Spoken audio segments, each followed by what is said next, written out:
Good morning, students. So today I would like to start second unit, that is solar thermal collectors.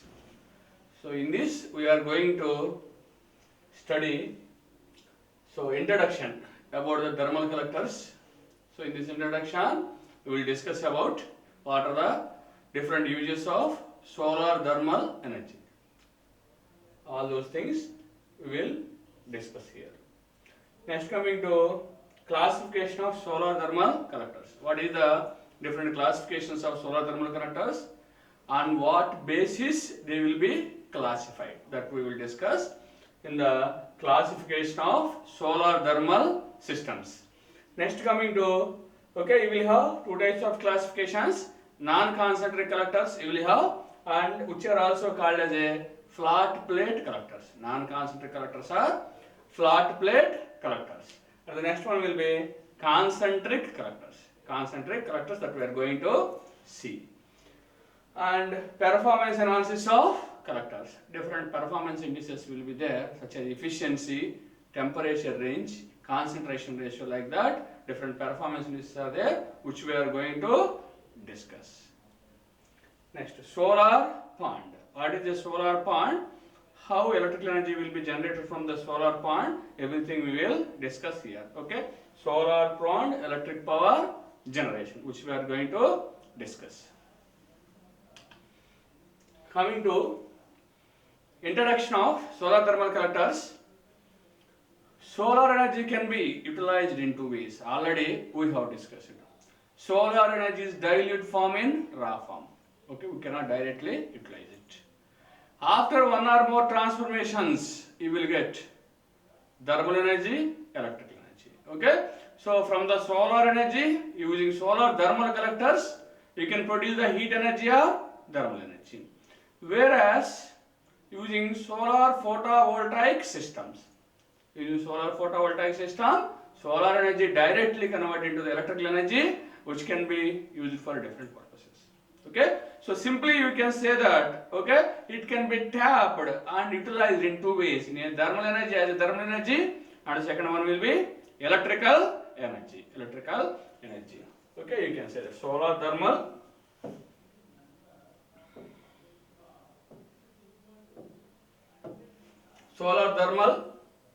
and we will have solar photovoltaic, which converts direct solar energy to electrical energy. So now, what are the different uses of that solar? Okay, the main total concept will be for solar thermal systems. What are the different uses of solar thermal systems? Already you know that solar thermal energy can be used to heat up the air. Okay, for our comfort in the cold areas and cold areas. Okay, it is used to heat up the air in the room. That for our comfort. Okay, heating up the air for comfort. Okay, we need some solar thermal collectors or systems. Okay, and also you need to heat some water. Okay, for washing purpose. For cleaning of different things, you need some heat energy. Okay, industrial and domestic purpose also you need some heat energy, which can be extracted from the solar thermal systems. Okay, I can say that solar energy can be very much useful for the low grade temperatures. That you can observe here. Solar energy can be used for low grade applications. We can go with it. Can be used for low grade thermal applications. Okay, let us consider if an industry using a heat of 100%, out of which around 24% of the solar energy can be utilized for heating of some liquid or water. If you can able to utilize the solar energy, the total cost for electrical energy will be decreases. Okay, because the fuel cost for the solar energy will be very, very less. That is the main concept here. Okay, out of 100%, 24% is used to heat up the water.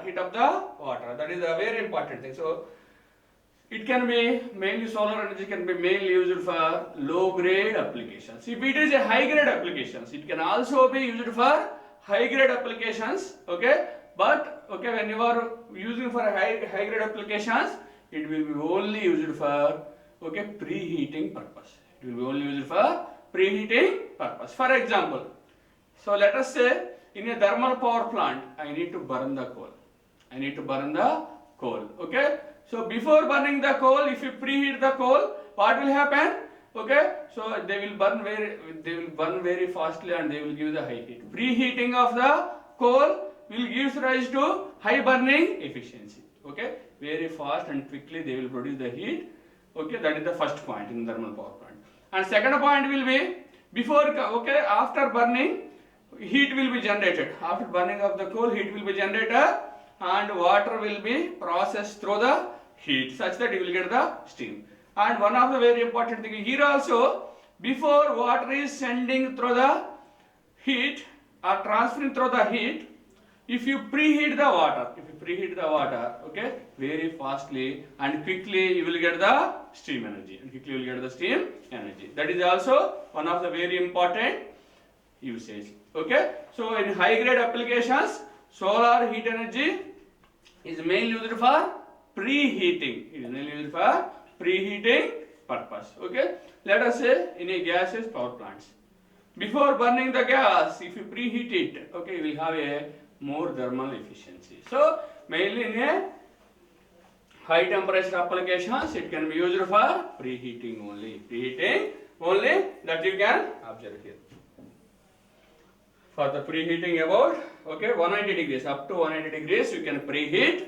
Okay, either coal in the thermal power plant, either water in the thermal power plant. Whereas in the case of okay water and gas in the gas power plant, likewise preheating will increase the efficiency, thermal efficiency it will improve. Already we know that. Okay, so likewise you can have.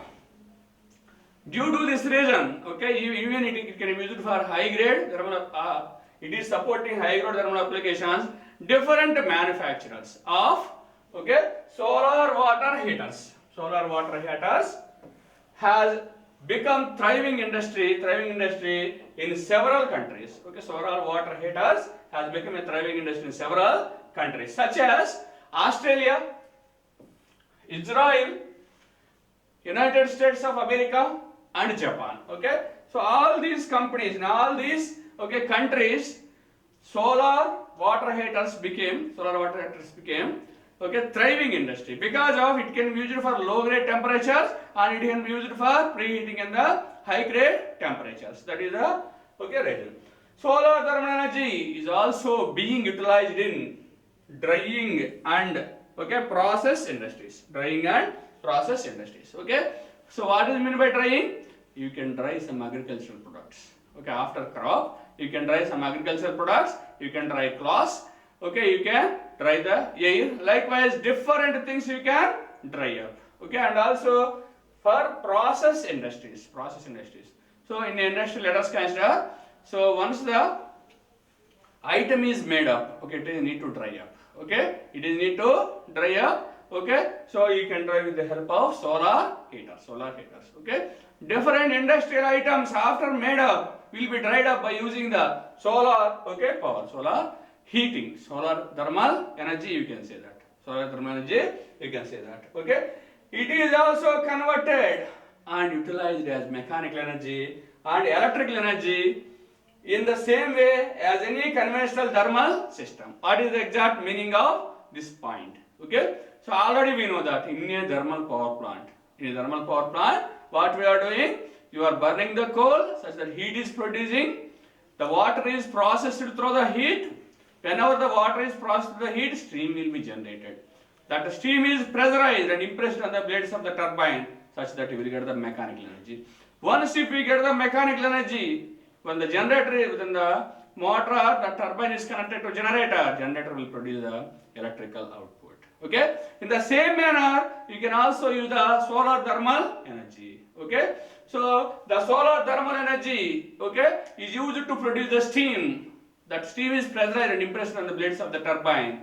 Once okay steam is impressed on the blades of the turbine, you will get the mechanical energy. If it is coupled to the generator, straight away you will get the electrical output. Likewise, in a solar thermal way also you can able to generate electrical energy, but the efficiency will be only around 10% only. Okay, solar thermal way of generating electrical energy, the efficiency will be very only 10%, and okay, it is a very costly procedure. So most of the cases, okay, nowadays electrical energy is generated with the help of photovoltaic systems only. Okay, but by using solar thermal system in the olden days, the heat will be generated, which will be utilized for different purposes.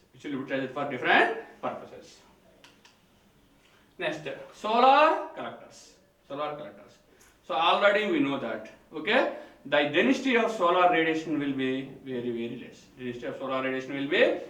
less. Or you can say that solar radiation received on a unit area on the earth will be very less. So you need to scatter, or you need to cover large area with the solar thermal collectors to tap huge amount of energy. Okay, you need to cover large area by keeping number of solar thermal collectors to tap the more and more heat energy. Okay, so a solar thermal collector is the primary device of the solar thermal system, or you can say it is important key system of the total solar thermal system. Okay, a solar thermal collector is one. A solar thermal collector is one which will convert solar radiation into heat energy. Okay, once the heat energy is generated, that will be transferred to the heat transfer fluid. Okay, once the heat generated in the solar thermal collector transferred to the heat transfer fluid, from the heat transfer fluid, the heat may be stored in a heat storage tank, or it may be given to the boiler to produce the steam, or it may be given to the heat exchanger. Either it will be stored in the storage tank, or it will be given to the boiler, or it will be given to the heat exchanger. That you can observe here. Storage tank, boiler, heat exchanger, like that. Okay, either you can store, you can produce steam, and you can exchange the heat to other part of the system using the heat exchanger. Which will be in the subsequent stages. So this will be about solar collectors. Next, classification of solar collectors. The way how the solar collectors collect the solar radiation, based on that, solar collectors will be divided into non-concentric collectors and concentric collectors. Okay, based on the way how the solar radiation is collected by the solar collectors, this will be the classification: non-concentric and concentrating type collectors. Coming to non-concentric type of collectors. Non-concentrating type of collectors are one which are, okay, fixed at a tilted angle, okay. It will collect the radiation which is incident on its surface only. Okay, so that, okay, you can say that non-concentrating type collectors only receives solar energy which is incident on its surface only. That is the first one, non-concentrating collectors.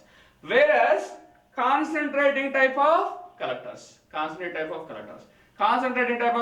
are one, okay, by using large number of mirrors arranged, okay, the solar radiation will be reflected onto the, okay, surface of the concentrating collectors. Okay, here concentrating collectors are one which not only collects the solar radiation incident on this surface, but also it will collect the radiation, reflected radiation from mirrors, various mirrors. Okay, you can say that by optimal means you are reflecting solar radiation onto the common surface, which we are calling as a concentrating type, or you can say solar radiation is reflected where or concentrated onto the surface. Concentrate onto the surface. Okay, that type of, if you do not use any concentrators or mirrors or magnifying glasses, simply, okay, so the surface of the collector, okay, whatever the radiation incident, if it colors, that will be non-concentrating type collectors by means of some mirrors, magnifying glasses. Okay, so if you can able to reflect onto a common surface of the collector, that can be called as a concentrating type collectors. Likewise, we will have non-concentrating type and concentrating type collectors. So further, okay, in the non-concentrating type, you will have two collectors. The first one will be, okay, non-concentrated collectors also called as a flat plate collectors. Non-concentrating collectors also called as a flat plate collectors. Flat plate collectors, you can say that. In the flat plate collectors, there is two types. Liquid flat plate collectors, and second one will be air flat plate collectors. Okay. So coming to the concentrating type of collectors. Based on how solar radiation is concentrated onto the collector, again concentrated collectors will be, okay, classified into two. Focused type of collectors, non-focused collectors, and focused collectors. Okay, again based on how the solar radiation is concentrated on the surface of the collector, thermal collector, again you will have two types of collectors, non-focused type of collectors and focused type of collectors. Okay, coming to non-focused type of collectors. We will have modified flat plate collectors. Again you will have, so two collectors in the non-focused type of collectors. One will be modified flat plate collector, and second one will be compound parabolic collector. Like that, in the non-focused you will have two types of thermal collectors are there. Coming to the focused. Okay, so again in the focused you will have two types of collectors. Okay, so the classification, two types of classifications are there in the focused type. First one will be line focused, and second one will be point focused. Again, in a focused we will have two types: line focused and point focused.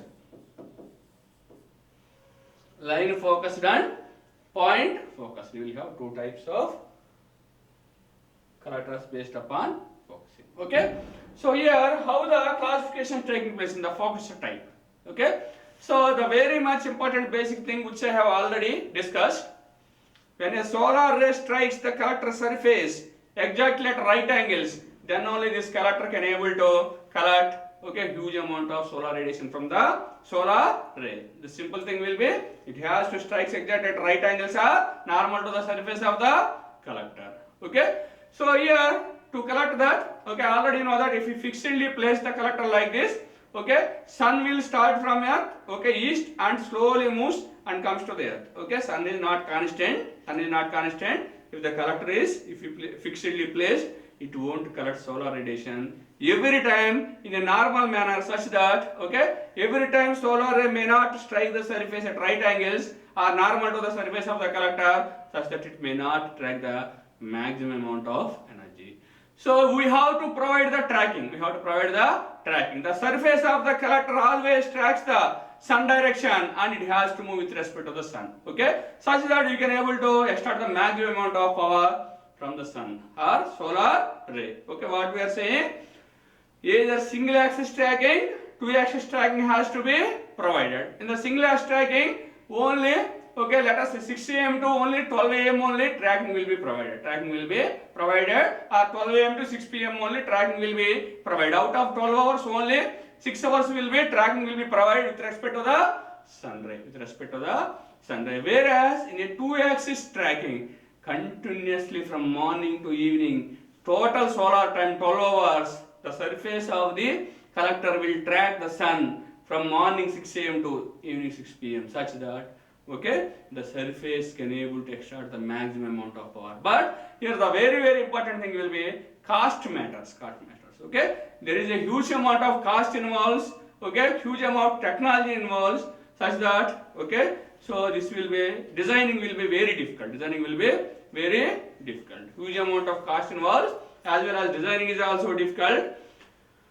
So it is very okay costly. It is very costly. Coming to, so now based upon this, if you provide single axis tracking, that will be called as a line focusing collectors. If we can able to provide two axis tracking, even it is costly, that will be called as a point focusing collectors. First coming to, again, line focusing collectors. Line focusing collectors can be divided into cylindrical parabolic collectors. And the next one will be fixed mirror concentrator, linear Fresnel collector. We will have again, in the case of line focusing collector, we will have three collectors. Okay, cylindrical parabolic, fixed mirror concentrator, and next one will be linear Fresnel collector. Like that, you will have a three different types in a line focusing collectors. Next coming to point focusing collectors. Okay, point focusing collectors are one in which two axis tracking will be provided. Okay, in the case of point focusing collectors, again there will be four types. The first one will be, okay, paraboloidal bowl type collector, or you can say paraboloidal dish type collector. You can say hemispherical bowl type collector, and the third one will be, okay, circular Fresnel lens collector, and fourth one will be central tower type of collector. Like that, again in point focusing collectors you will have four different types of concentrators or collectors. This will be the classification of okay, different solar thermal collectors. So you can observe here. Flat plate, you can go with. Non-concentrating or flat plate collectors, which will be liquid flat plate and air heat collectors. Okay, next one will be concentrating collectors, which will be modified and compound parabolic collectors. Again, concentrating will have non-focus type and focus type. In the focus type, cylindrical parabolic concentrator, fixed mirror solar concentrator, and a linear Fresnel collector will have. Okay, and finally in the point focusing collectors you will have, okay, paraboloidal dish type collector, hemispherical bowl type mirror collector, circular Fresnel lens collector, and finally central tower receiver. Like that, we are going to discuss all these classifications. Next, coming to comparison of concentric and non-concentric collectors. Okay. So coming to comparison of concentric and non-concentric collectors. Okay. Already what we are saying, coming to the concentrating type of collectors. Solar collectors. Okay. So already you know that concentrating collectors make use of number of mirrors. Okay. So when our solar radiation fall on the number of mirrors, that will be reflected onto the surface of the collector. Okay. Here one of the very important thing will be beam radiation and diffusion radiation. Okay. Already you know that beam radiation is one which reaches the earth in a straight line direction without any diffusion. Okay, whereas diffusion is one which will reach us to the earth, okay, after reflection or redistribution of energy in a diffused manner. So here the very important point will be, you can only reflect the beam radiation only. We cannot able to reflect the diffused radiation. Okay, so that okay, by using concentrating collectors, you can able to collect only beam radiation. Okay, so that will be the okay, beam radiation you can have. Okay, since the concentric collectors we are using many number of mirrors, huge amount of temperature you can able to develop using the concentrating mirrors. More than 1000 degrees centigrade also we can able to attain by providing two axis tracking, okay. So that was the advantage of the, by using with the help of some mirrors, beam radiation will be reflected onto the surface of the concentric collectors such that the temperature goes on rising. Sometimes if you provide two axis tracking, you can able to have the, temperatures above 1000 degrees also you can able to have. That is the advantage of a concentrating type of collectors. Whereas, the next thing will be non-concentrating type of collectors.